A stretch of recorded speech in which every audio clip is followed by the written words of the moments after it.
Hi and welcome. Today we're going to look at basic modulators that are essentially offered inside of Bitwig. This is going to leave out a phaser, or we could talk about it in Serum, but we're going to start with Flanger. So Flanger, we have a saw wave. We're going to use these notes from a Serum, it's a saw wave. Play the Flanger, it sounds like this.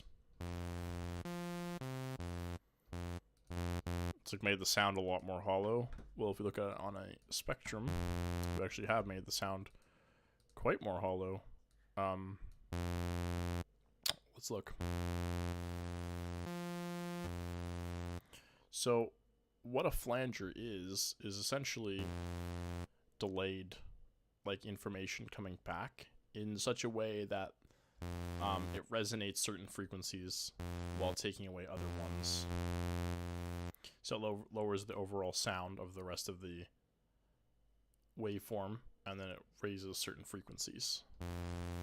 In Bitwig's Flanger, there are like time variations.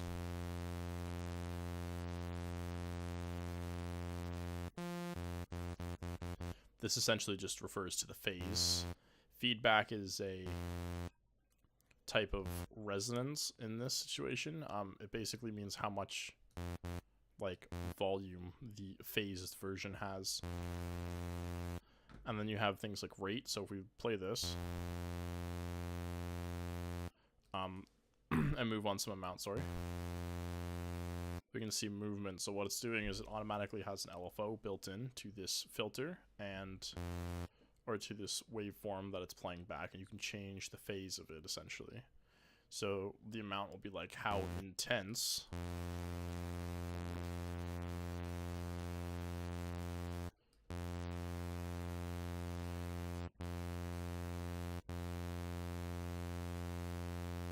essentially like how intense it's going to be, and the rate is how fast that it's going to allow it to move.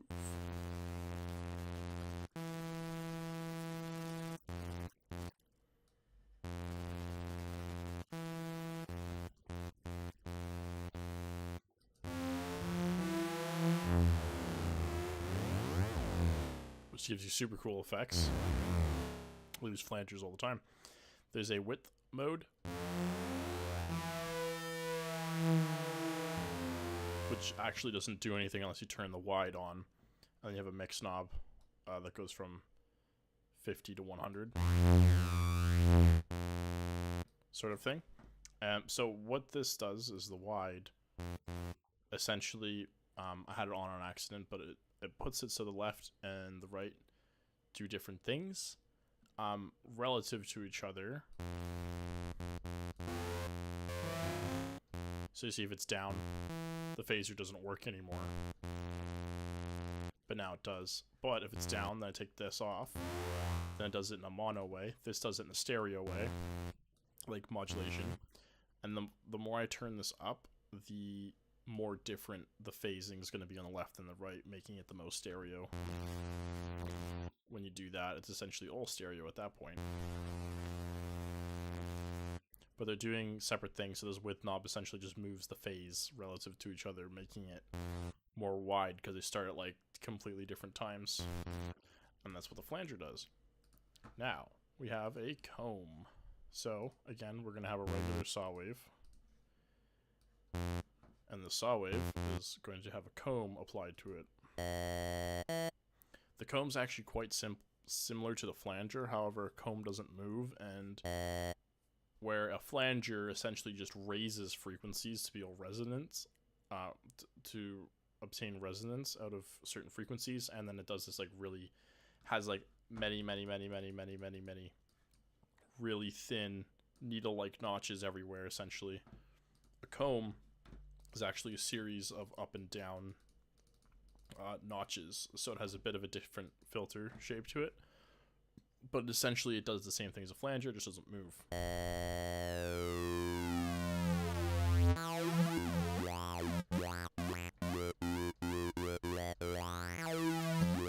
So feedback again is like that.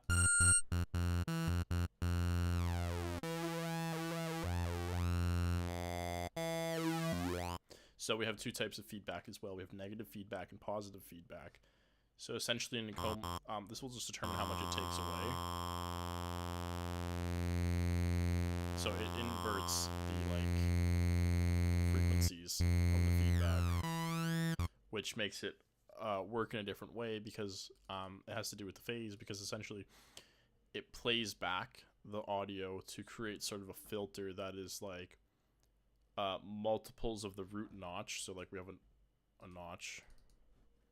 So we have this, say, here in this octave, and then the rest of them are going to be all related to all the other notches are going to be related to this one in some sort of form of multiple, meaning that the flanger on like a phaser will essentially like modulate the spectrum in an equalized way that is relevant to pitch, making it sound different than a phaser. So when you change the feedback, it essentially changes from when you're on negative. I believe this removes odd overtones, giving it like a squarey kind of like hollow feel. But then when you put it on positive, it will remove even overtones. Sorry, making that sound more squarey and changing the sound completely, essentially because it has like inverted the filter. So it changes what harmonics it removes. And you have a mix. And that's all there is there. And then now onto the chorus. We have chorus. So chorus essentially tries to simulate, you've heard of like a choir. So the point of a choir is to make like really loud, thick sound by essentially singing at different pitches and different tones with different textures. So that makes like a very wide, loud sound, and it sounds like really full because of all the width it has in terms of like stereo. If you listen to a choir in mono, it would sound kind of bad. So we have a saw wave at the chorus. So we've created movement. So what it does is it basically replays the wave just in different pitch. I believe it just uses one playback. Time is going to change when it starts.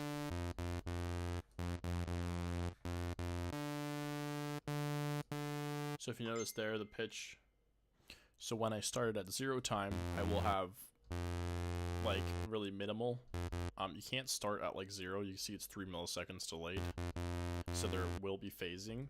And then at max is 40 milliseconds. So that would be the most. Kind of work its way down. You have high cut. So essentially it will play the other wave and it'll remove some of the high end.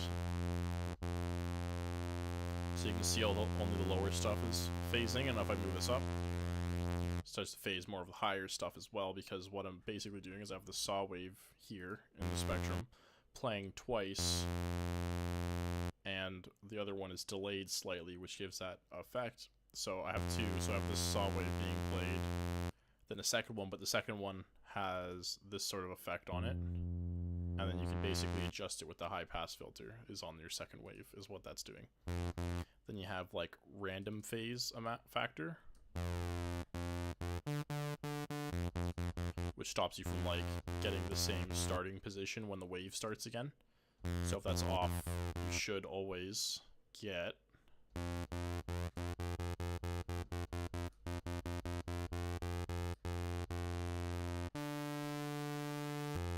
okay, never mind, that does not stand for random phase. Okay, so we have a LFO rate.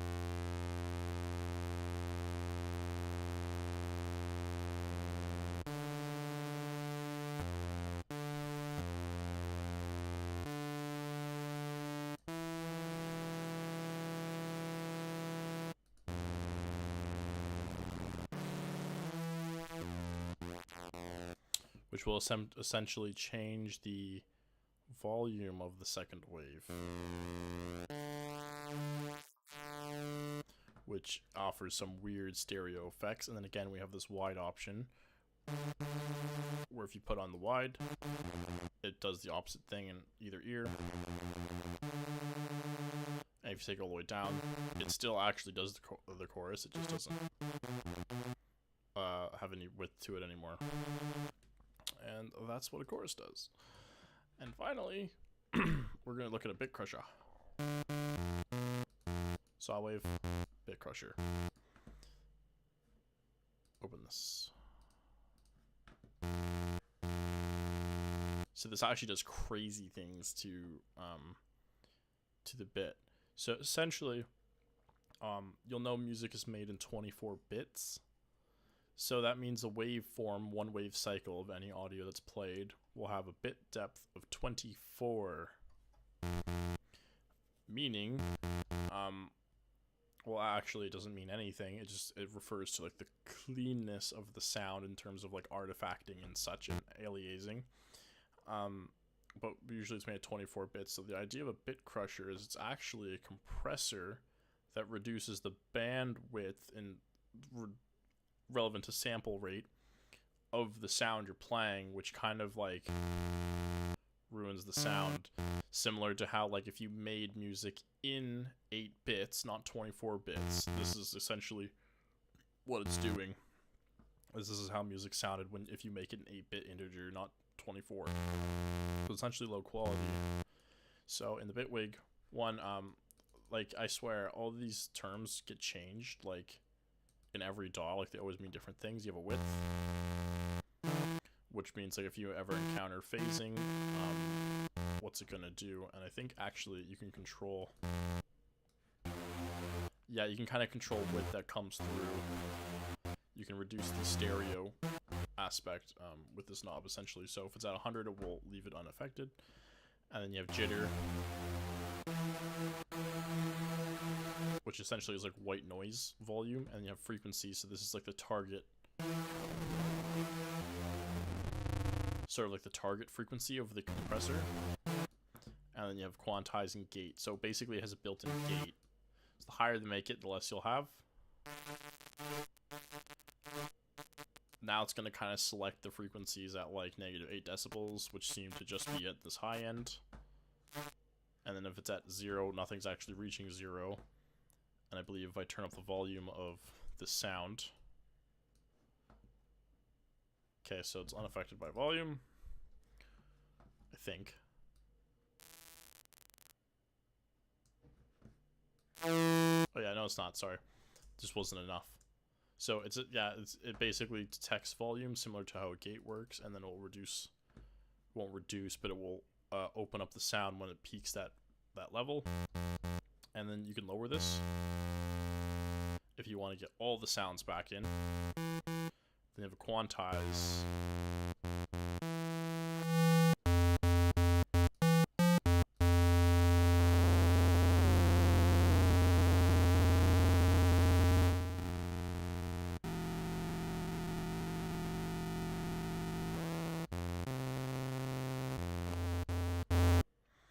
And the quantize is basically like how much does it compress it.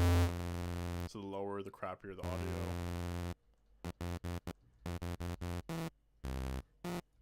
And the more 8-bit it will get. And the higher, the less crap it sort of is.